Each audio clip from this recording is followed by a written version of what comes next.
Bonjour mes amis! It's almost Valentine's Day and I find the timing of that entirely apposite because we've all got the January blues, it's post-Christmas, oh dear. It's time to bring some romance back. La nuit est jeune et tout est belle.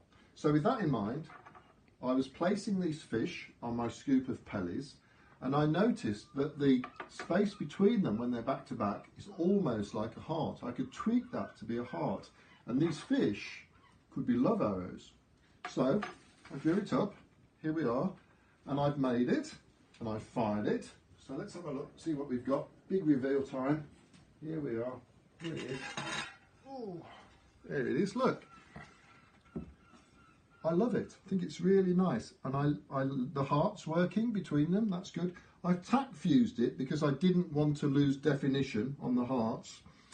But in fact, I think I'm going to full fuse it. I think it's going to be nicer, fully fused.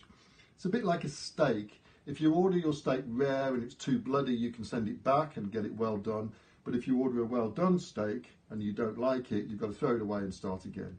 So all is not lost. We're going to refire this.